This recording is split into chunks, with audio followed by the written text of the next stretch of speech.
Today, all about foreign debt.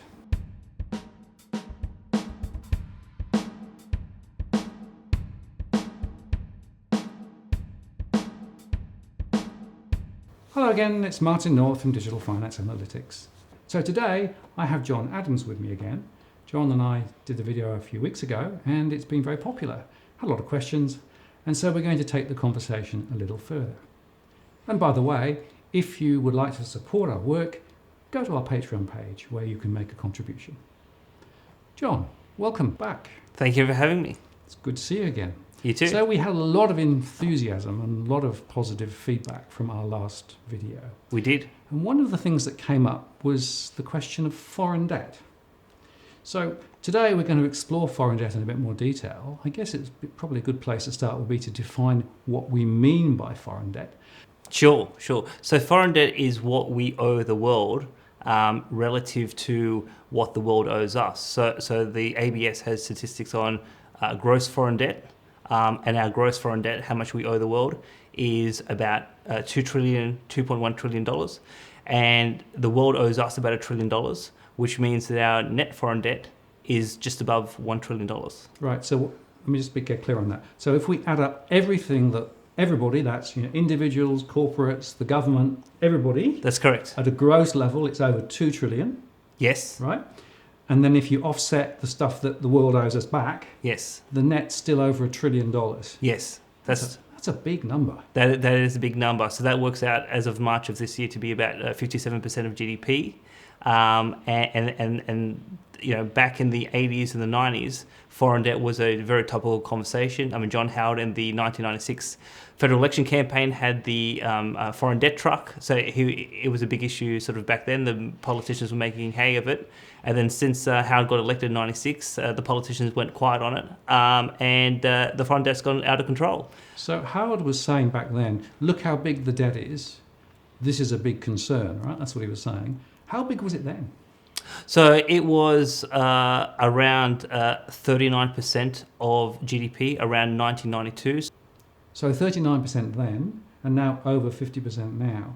Yes. Now, of course, our GDP has gone up over the period, right? That is correct. So effectively, in an absolute sense, it's bigger.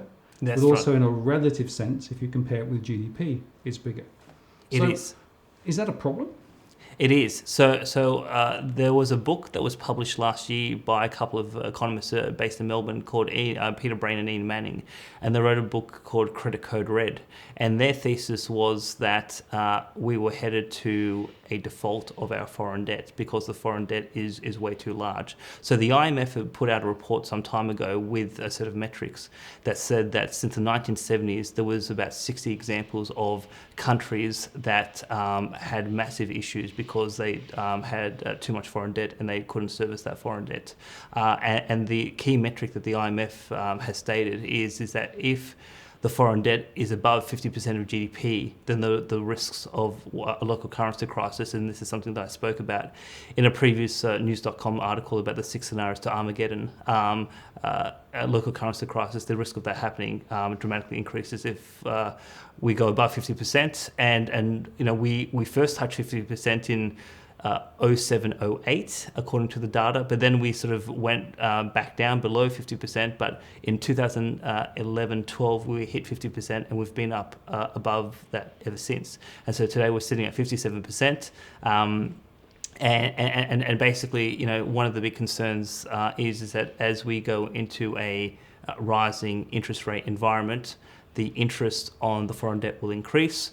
Last financial year we paid about $24 billion of interest on the foreign debt, and if the interest does go up, the concern is that a 1% increase in global interest rates will lead to a 1% increase in the current account deficit, and if the current account deficit got to above 6%, these economists from Melbourne with their book that they are concerned that confidence in Australia's ability to meet its foreign debt obligations will diminish, and we'll have a balance of payments crisis like in 1986, and the currency will go through the floor. But at the moment, interest rates around the world and in Australia are really, really low. That's correct. Yeah. Historically, they've probably never been lower. That's so correct. Doesn't that give us a bit of wriggle room? Well, you would think so, but the issue is that we have so much more debt. So a 1% increase today means so much more compared to a 1% increase in interest rates, say 20 years ago or 30 years ago. These economists think that a 1% increase is quite significant. And obviously you've seen the US Federal Reserve over the last 12 months been very aggressive with interest rates. They are expecting to raise rates again by another 0.5% throughout the rest of 2018. And you're seeing to see interest rates in some of the other developed and developing economies go up. And all of this doesn't bode well for a country that's basically lived a fantasy for 25 years. I mean, it is actually quite remarkable. I mean, people live these sort of, the Australian way of life. I mean, I wrote a column for the Daily Telegraph back in 2016 called The $1 Trillion Party. And that's what we've largely had. We've had this big party where things like we get the boat, we get the motorcycle, we go on the holiday. Thing is, we buy the big house, we go out, all of the fancy sort of stuff that we do, in previous generations in this country, people were very frugal. People, a lot of people used to struggle. They used to scrimp and save. That whole mentality, that whole economic way of life has gone out the window with cheap, easy credit. And we had in the early 80s, before financial deregulation, we had foreign debt as a proportion of GDP at 11%. Now it's 57%, and we have deluded ourselves to think that we can live the way we live and save hardly anything, and there'll be no repercussions or consequences with it. So let's think about that. So we've got the 1 trillion of international debt, foreign debt. That's right? correct, yeah. Net foreign debt. And we've got the 1.7 trillion of mortgages that households have. Yes. So we have to add that to the 1 trillion, right, to get a quantum of the total debt in the economy, right? Because you've got local debt and international debt, right? Yes, although it's 1.7 trillion for mortgages, but then obviously you've got other forms of domestic debt on top of that, like in terms of debt for business, and also public sector debt where governments have borrowed from the domestic market. So the total quantum debt figure is higher than that. Okay, right. So we've got this big pile of debt that's, you can split it down into overseas debt, foreign debt, and local debt. And then you can say some of it's sitting in household land, some of it's sitting in business land, some of it's sitting in the government. That's right. Yeah. But add it all up, and you've got this massive quantum of debt. Yeah. Ultimately, somehow has to be repaid. That's correct. And that's the dilemma. That's exactly the dilemma. Right. And obviously with some of the columns that I've been writing for News Limited, obviously the big concern as well, where will we struggle to repay this debt? I think it's my view, and perhaps it's probably your view as well, that the household sector is probably where the debt bomb is really sitting. Whereas these economists in particular have written a book, and their thesis is that the foreign debt is, in their view, is the more prescient issue, and the foreign debt will, they're not saying that an issue will happen in the next 12 months, but they're basically saying that it's likely to happen within a 3 to 5 year time frame, that as the foreign debt continues to grow, and as we go into a high interest rate environment, the current account's going to blow out. I'm going to have a balance of payments crisis. And obviously this is where the famous Paul Keating interview in 1986 with John Laws, where he basically said we're going to become a banana republic. Well, when the interest rates go up and people lose confidence in our ability to meet our debts, that banana republic analogy is, it's like the chickens coming home to roost. You could actually say precisely the same thing today, only more so. Of course. Yeah. Look, preparing for this sort of discussion, I had a look at the quote that Keating, said that, what he had said to John Laws, and he basically said, he was frustrated with how disinterested Australians were with the current economic challenges of the 80s, and basically said that if we're just going to say she'll be right, we're going to become a banana republic, and here we are, nearly 30 years on, and with all of these columns, it is to reaffirm this notion with the Australian people that you cannot continue to believe that she'll be right. No, everyone needs to be quite focused about what the problems are and actually admit that there's a problem. And we can't just say government solve it. We actually have to look at ourselves and say that what we've built, like the fantasy lifestyle that we think we're entitled to live. Well, actually, if we produce enough goods and services and we can pay our own way, that's one thing. But for 25 years at plus, we have lived on the international credit card, and most people, I don't think, realise to the extent that we've borrowed from the rest of the world. So let's just think a bit more about that foreign debt, right? So because clearly there are different types of borrowers, right? Governments, corporations, banks. Yeah. So how does it parse out? How does it split down? Where are the biggest lumps of the debt? So if you look at financial corporations, they had a big chunk of the debt, about 40% of GDP, or 40% of the composition of foreign debt, going back to pre-GFC. And then after the GFC, obviously the regulators imposed new rules on them, and they had to reduce their exposure to the international credit market. And so you've seen a tapering off of the quantum of foreign debt that is consumed in the banks. And I think there's about 30%, that is still that the banks borrow from the international credit market. And because of those rules, you've seen a dramatic increase in what the data says of non-financial corporations. And I suspect that's largely driven by infrastructure and manufacturing companies and mining companies that have had large-scale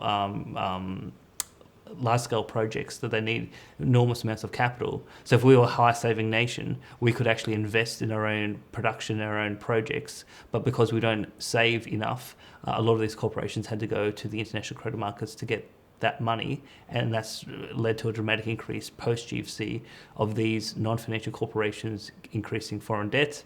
And then obviously with the Howard government paying off net Commonwealth debt during the noughties, the public sector component of foreign debt basically shrank dramatically. But since Howard's removal and Rudd, Gillard, Abbott and Turnbull, the increase of the public sector contribution to foreign debt has skyrocketed back up to about 15-16% of GDP. Okay, so let's just think about those corporates, right? So not the banks, because we know that they've got 30% of exposure overseas. We know that about 2/3 of that's relatively short term, so they've got a problem. A lot of the corporates, though, have gone directly to the capital markets globally because they've got more sophisticated treasury operations than many of the banks, and they'll have credit ratings that are actually as good or better than compared with the banks, right? So they can actually get funds more cheaply than going via the banking system. So I'm trying to figure out why that is a real problem, because presumably the reason that they've actually borrowed is because they've got projects that are going to generate revenue that can ultimately pay the debt off. So I think for these economists, Peter Brain and Ian Manning, I think their concern is that looking at the maturity structure of the debt, and you've got $750 billion worth of foreign debt that has a maturity of 12 months or less. Wait, hang on a minute. So what you're saying is 3/4 of that trillion is going to have to be refinanced in the next 12 months. Is that what you're telling me? No. So I think it's 3/4 of the gross. Okay. So if gross foreign debt is 2.1 trillion, yep, about 3/4 trillion of that 2.1 needs to be turned over every 12 months. And their basic concern is that the economy with foreign exchange reserves, we've only got about 75-80 billion of foreign exchange reserves within, say, the RBA balance sheet.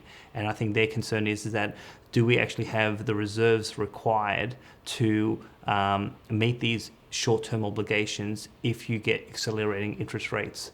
And people basically want payment over a short amount of time. So I think if you're looking at the PHP or the RIOs, if they've got long-term debt contracts or debt obligations, I think in that regard, going through the economic cycle with the commodity sort of boom bust price cycle and terms of trade, I think they largely will be dealt with. But I mean the data sort of really talk about with this short-term debt.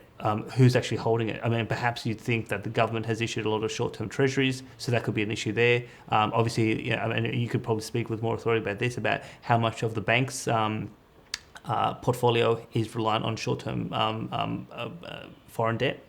But I think the concern is that if you've got $750 billion that's turned over every 12 months, and we're in an environment where interest rates are going to go up quite dramatically, that potentially could be an issue. In their view, it is an issue, and obviously this is why they said that we're headed to, in their words, catastrophe, because we don't have enough capacity to meet those obligations when those obligations will come due.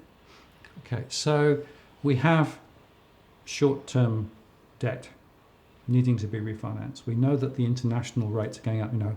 LIBOR's going up. The US bond markets are rising, particularly actually the short term rather than the long term. That's it's interesting to watch Yeah. that. In fact, there's almost a negative yield curve or inverted yield curve. And so if we assume that over the next 12 to 18 months, this trend is going to continue, and we've got this massive amount of debt being churned all the time, Yep. the price of that debt is going to go up. That's correct. Which essentially means that we've got to find a way of servicing the higher returns on those new pieces of finance that we're writing. Exactly. Which means that it's not so click your fingers and you can solve it. This is a continuing, revolving problem that's going to get effectively more and more serious as interest rates continue to rise. Exactly. And as the difficulty of funding gets probably more difficult to manage through. I guess the other point there is that if some of these companies start getting into financial difficulty as a result of it, their credit ratings will get worse, which means that effectively they will have less ability to raise debt or have to pay more for that debt. So part of this conundrum could be effectively some downgradings of some of the corporates who are actually wanting to lift debt. So that's another reason why this is a bit of a concern. It isn't just the pure interest rates, it's effectively the implications of those interest rates. Indeed, and when I've spoken to politicians about these structural imbalances that we had in our last conversation, I mean, politicians, continue to say, "What's the short-term fix? How do we get out of this with no serious damage? What's the get out of jail free card?" And a couple of weeks ago, I was in Melbourne and I spent a couple of hours with Peter and Ian and had sort of a fruitful discussion. And their position is that whether it's a household debt or whether it's foreign debt, it's taken us more than a quarter of a century to build these big bubbles up. So for anyone to think that we can just click our fingers and we can sort of wish these things away in a couple of years with no serious repercussions, that's not how economics work. And we're not the only country though around the world with massive amounts of debt, right? Because there's a global debt problem, not just an Australian debt problem. I think there's 50 trillion of bonds out there or some remarkably high number.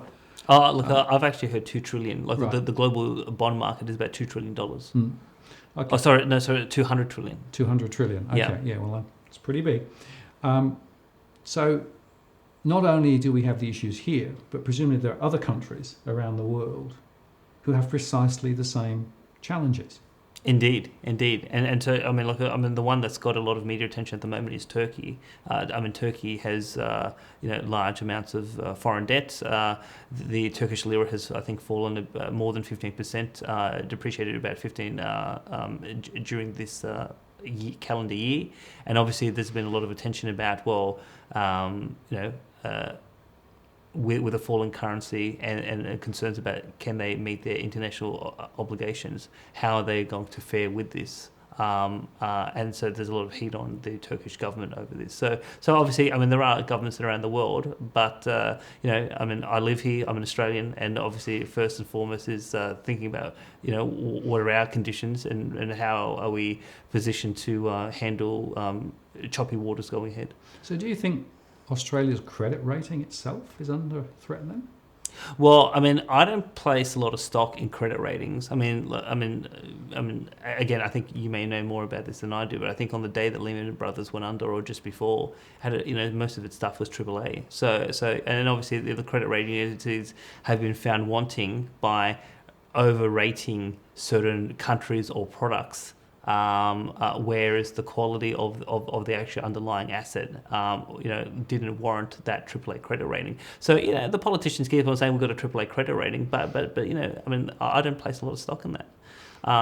For example, they've rated, US debt at AAA, whereas there's a Chinese rating agency that said no, they're actually triple B because the debt can. I mean, how can you continue to increase debt and there is no contingency plan, and yet the rating agency says well they're AAA. I mean, it makes no logical sense. I mean, because I mean there should be a realistic assessment about how these whether it's corporations or governments, how they, or even financial products, how they're really inferring, or what's the underlying conditions. I mean, look, if anyone thought that we were sort of strong or unquestionably strong or AAA, I mean, again, the data, I don't think warrants that sort of assessment. But Australia is one of the few countries around the world with a very high credit rating at the moment.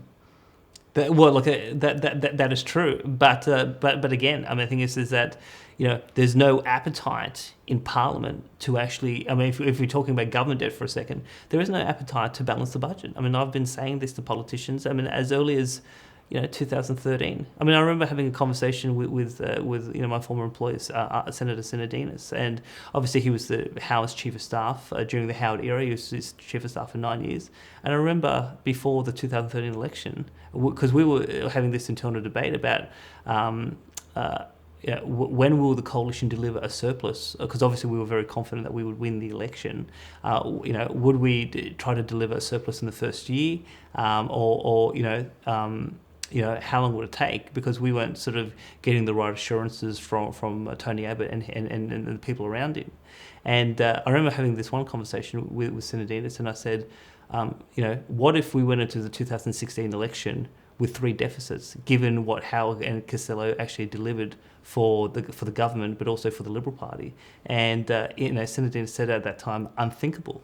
I mean, like it was like for someone who had spent his whole career, working with a coalition government to deliver robust public finances, and then we had 6 years of Labor, like large deficits post GFC. It was unthinkable at that point that we would trash the Howard Costello legacy, and we would allow. We would allow like these deficits to continue, and here we are 6 years to coalition government and still no surplus. So the politicians, I don't think, are serious. I think the Australian people are not wanting to absorb cuts, some politicians say, well, we can only go as far as the Australian people want us to go, and there's some truth in that in a democratic system. But I think the other issue is that the politicians haven't really confronted the Australian people about the challenges. I mean, I think this is where Keating in the 80s gets a lot of credit. I mean, he was willing to take the public head on and actually say, if we don't, become adults, if we're not the adults in the room, we're going to become a banana republic. And I don't think the modern politician has the gumption for that sort of conversation. I mean that's sort of, I think, some frustration with my frustration with the political system. But I think there's a lot of Australians who also have those frustrations about wanting courageous leadership to really have the honest conversation and actually put the facts on the table and actually say, well, we can't go on. This is madness. Yeah, but the tax revenues are going up. There'll be a surplus in a couple of years, maybe 3, maybe 4. Everything in the garden is wonderful. Isn't that the current line?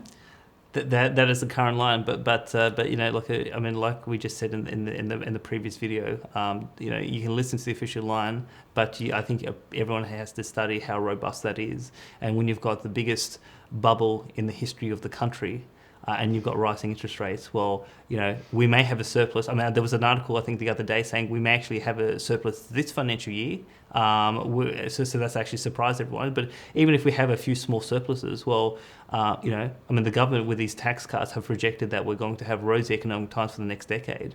I mean, look, that's completely unrealistic. So let me go back to these corporates. I'm just sort of getting my head around this, right? Because clearly corporates are doing things which will be in the interests of their corporation, right? Mm-hmm, mm-hmm. And in fact, many corporations seem to me to be raising debt offshore, yep, but then investing it offshore as well. So effectively it comes back and then goes offshore again, mm-hmm, right? Mm-hmm. And it's a bit like the magic money machine. It comes here, they make a bit on it, and then yep. But that's in the private sector. Yes. right? So you can't expect the government to try and intervene in the private sector. That's just the way that a market works, isn't it? Or am I missing something?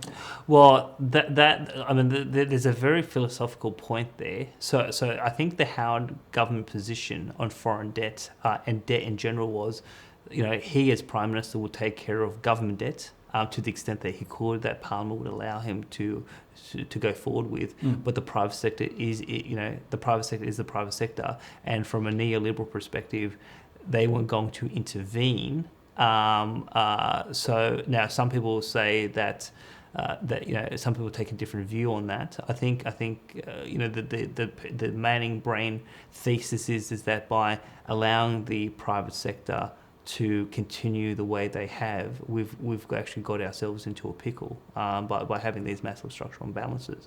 And having said that, the structural imbalances are driven by a range of factors. And largely, I think we've had artificially low interest rates for a very long time. Even before the GFC, Greenspan took interest rates down to 1% in 2003. So we haven't actually had, in my view, sound monetary policy across the world. But also when you look at some of the incentives that the private sector are given through the tax code, etc. There are some policy levers that you can use without being, a socialist or a communist that could actually, try to rebalance the economy into a more sustainable structure.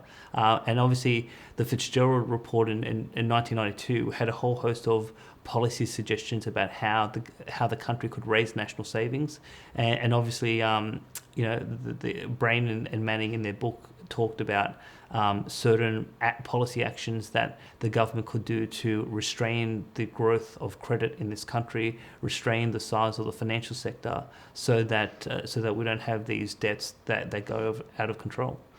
Okay, but my thought is this, right? Corporations are doing what is logical to a corporation. When international funding rates are so low, and if you can actually raise funds, at a lower rate than if you went through the banking system, then you would do that, right? And this is precisely what they have been doing, and of course around the world too. I guess the question is, have the corporations been thinking about what happens when interest rates rise, or are they actually sucked into the same low interest rate environment? It'll always be low, therefore it's not an issue. Do you think they're actually themselves a bit confused about what the future might be? So I think there's clear evidence when you look at the US corporate sector that they have levered up their balance sheets, and they used a lot of that money over the last decade to have share buybacks. Mm-hmm. So this has been a technique to prop up earnings per share by reducing the number of shares, and obviously trying to lift their stock price in the short term. I think the US corporations in particular have been very short-sighted. And you look at now, again, something that the mainstream media in this country don't talk a lot about, but a number of smart cookies in the alternative media on the internet, they point to the quality of US debt. So the bubble in America is largely corporate debt, and about half of the corporate debt is triple B. Mm. So the quality of the debt is actually very very very bad, and that quality is actually going to come to a head when these rates go up. So I don't have a particularly strong view about Australian corporations in particular, but as rates go up, just look out for enormous numbers of small, medium and large US corporations saying that they're in trouble. Mm. Okay, so share buybacks, there are one or two banks who are going through that process at the moment, right? Effectively buying back shares, lifting the share price that way, selling bits of business and effectively getting smaller, reducing the size of their balance sheets and everything else, but effectively still paying out more per share. So it's definitely a strategy that we're seeing here too. Yes. Look, it's interesting with the debate about corporate tax cuts. So obviously the view is lower corporate tax would lead to more profits being invested in the real economy, real productive growth, all of this sort of stuff. This was the argument with Trump. This was the argument with Turnbull Morrison. We haven't seen the evidence of what will come out of the corporate tax cuts if they are passed in Australia. But the clear evidence in the US case is they had record buybacks late last year, early and for the first half of this year. So I think there has been some announcements about reallocation of factories. There's been some investments in real production, and obviously new plants occurring. So there is evidence of that. But on the whole, US tax cuts have been used to buy back shares, which a lot of skeptical people about the corporate tax cuts said before the tax cuts were passed by Congress. So if I then sort of stand back and we're sort of coming to the end of our conversation, we know that there are bags of issues in the household sector, and we know that those issues are really coming to the surface now and will be absolutely, households will be absolutely under pressure if interest rates start to rise. We know that the government sector is, got a large debt problem. They think they might be able to pay it off down the track, but it's pretty big at the moment. And now we're saying we've got the corporate sector who are also up to the same games effectively in terms of the debt, right? Yeah. So almost everywhere you look, we're debted out. So I'm just trying to think about, so what does that say philosophically about the way that we think about society working down the track, right? With so much debt, can it ever all be paid off? Or do you think we've actually got ourselves into such a deep hole that effectively there's no way out without major catastrophe? Well, so the people who are skeptical about these columns have been writing for News Limited about Armageddon. I just asked them one question: show me a historical example where you've had a bubble of this magnitude that has not resulted in serious economic and social consequences, and I'll shut up. But there isn't one. Right. So what you're saying is, once you get to these sorts of stratospheric levels in terms of the debt, there's almost no way back without significant pain one way or the other. And it may be spread differently across different sectors. Yeah. And I guess also, if we've got a problem here that's mirroring in other countries too, this isn't just a local phenomenon, it's not a local risk issue, it's actually a global risk issue. It absolutely is, yeah. Right. So that's where your argument takes you then to say, this looks pretty concerning here, but when you actually overlay the international situation too, then the chances of getting out with our shirts looks pretty low. Precisely. I mean, it's the biggest bubble in Australian history. At the same time, we've got the biggest bubble in the history of the world. And there's no historical precedence in 6,000 years of recorded human history where we've got out of something, this big, of this magnitude, without any serious consequences. John, thank you for that rather disturbing thought. I think we'll leave it there today. I have to say, I feel less comfortable than I did half an hour ago. So there you go. Another discussion around debt and what it might mean.